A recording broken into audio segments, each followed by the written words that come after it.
Apa hukum orang suka zina, mabuk, tapi suka sholat? Man sholatuhu lam tanhahu anil fahsya'i wal munkar. Siapa yang sholatnya tidak mencegah dirinya dari perbuatan keji dan mungkar, falam yazdad illa bu'dan, maka dia bukan makin dekat pada Allah, tapi makin jauh. Oleh sebab itu, kita mesti menjauhkan dari segala perbuatan ini. Tinggalkan, buat komunitas pemuda hijrah, masyarakat remaja Masjid Jami Al-Abrar, berteman dengan orang-orang baik, ikut maulid, ikut pengajian. Jangan lagi terjerumus pada perbuatan ini. Mudah-mudahan Allah membukakan pintu rezeki dan keberkahan. Bagaimana cara agar hijrah kita istiqomah? Pertama, an-nadamu fil qalbi, menyesal dalam hati. Wal iqraru bil lisani, diucapkan dengan lidah, astagfirullah. Wal amalu bil arkani, diamalkan dengan anggota tubuh, rajin sholat, rajin pengajian. Tapi saya Pak Ustadz masih tetap teringat-ingat, terbayang-bayang sama mantan. Hilangkan nomornya. Hadiah-hadiah yang dia kasih dulu dalam bentuk gelang, cincin, rantai, anting, buang semuanya. Karena kalau itu masih dilihat, teringat, terbayang, buang. Dulu dia kasih ada sendal Pak Ustadz, buang, ganti sendal baru. Dulu dia nggak ada ngasih duit Pak Ustadz, jangan. Tempat-tempat yang pernah dikunjungi bersama, kebun, mal, hindari. Segala yang mengingatkan dia, minta pada Allah, ya Allah, lumpuhkan otakku agar tidak mengingat dia kembali. Na'udzubillah, lumpuh betulan. Hilang semua hafalan-hafalan Quran. Supaya hanya berzikir. Walladzina idza fa'alu fa'ishatan, kalau ada terlintas di pikiran macam-macam, au zalamu anfusahum, kalau dia menganiaya dirinya, zakarullah, istighfar. Jadi yang pertama, taubat nasuha dengan syarat dan ketentuan berlaku. Yang kedua, menggabungkan diri dengan komunitas hijrah. Bapak-bapak yang sudah hijrah, komunitas. Anak-anak muda yang hijrah, komunitas. Anak-anak belum ada dosa lagi. Kalian belum ada dosa, belum akil balik. Nah, kalau mau ribut, ribut lah sekarang.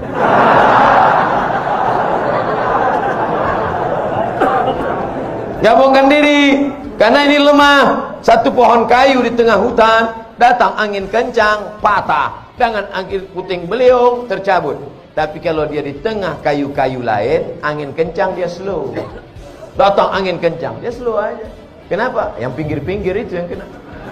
Nah, inilah makanya berjamaah. Alaikum bil jamaah. Ini kalau kita ramai begini, setan-setan takut. Paling cuma ngintip-ngintip dari gelap-gelap. Makanya hari raya kurban, Idul Fitri, Idul Adha ramai. Untuk apa? Untuk menguatkan. Ini malam ini tabligh akbar ini ramai begini. Wah, yang selama ini imannya down, melihat orang ramai, bangkit lagi. Takbir! Bangkit dia. Begitu nanti pulang sendirian, lobek. Makanya harus terus pulang tidur. Besok jamaah subuh. Di kampus, di sekolah, di kantor, lagi bangun pengajian. Komunitas FPI, komunitas jamaah, komunitas born to ride, ride to Jannah. Oh, geng motor. Kap 70. Mantap. Touring, mana-mana. Touringnya bukan tanggung, 6 jam. Di bengkel 4 jam. Enggak apa-apa. Yang penting kebersamaannya, bro. Bukan yang kau kendarai, bukan tujuannya, tapi ada kebersamaan. Pas lagi naik, kawan dorong di belakang. Betul, yang penting kebersamaan. Kata kawan di belakang, aku udah mau mampus, kau yang enak.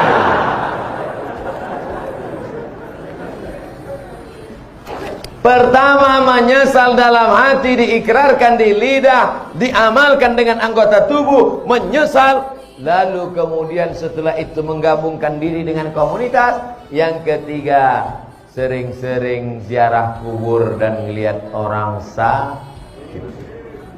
Saya pergi ngelihat orang sakit, anak muda umur 23 tahun mandi di pantai, tiba-tiba luka sedikit aja. Tiba-tiba Allah beri ujian, dalam waktu 9 bulan kanker kulit dari atas sampai ke bawah. Harus dibawa ke rumah sakit. Perempuan seperti hamil 9 bulan. Ibu sudah berapa lama? Baru 4 bulan. Apa ini? Cancer. Orang barat menyebutnya cancer, C-A-N-C-E-R, cancer. Orang kita payah nyebut cancer. Apa ini? Kanker, tumor. Harus dibuang daging dalam. Berapa uang untuk membelah, membedah, membuang daging? 40 juta. Kalau sampai pendarahan masuk ICU, 70 juta. Ya Allah. Satu saudara kita kena kanker mata, hampir sama besar mata dengan kepala, ditutup dengan sapu tangan. Sampai di situ saya disuruh ceramah sama Ustaz Hanan At-Taqi. Silakan Ustaz Somad ceramah. Tak sanggup saya ceramah. Assalamualaikum. Lemas badan saya. Ternyata yang kau hadapi selama ini belum ada apa-apanya, Abdul Somad. Mereka kulitnya, perutnya, matanya, yang satu berlubang leher. Nah, kanker tenggorokan. Jadi yang kau rasakan selama ini belum ada apa-apanya, Abdul Somad. Kau baru dilaporkan. Kadang kita hidup ini kita merasa kita lah yang paling berat, kita lah yang paling. Ternyata pergilah ke rumah sakit. Pergi. Besok Pak Ustaz, malam ini juga.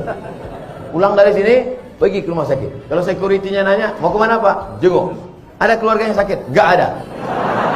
Jadi Bapak mau ngeliat siapa? Semua yang di rumah sakit nih mau kulihat. Siapa yang nyuruh? Nih Ustaz Somad, tonton video.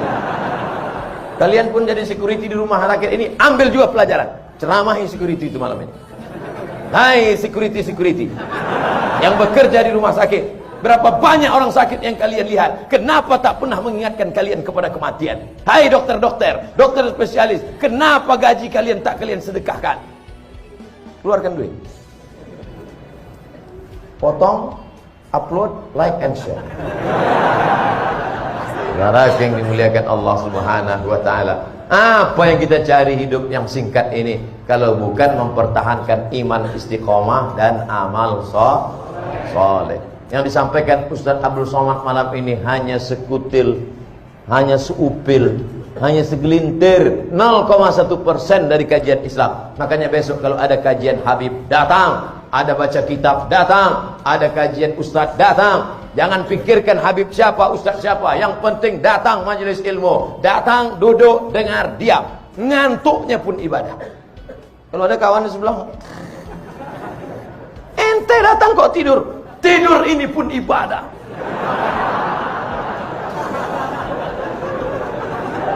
Masya Allah, tabarakallah.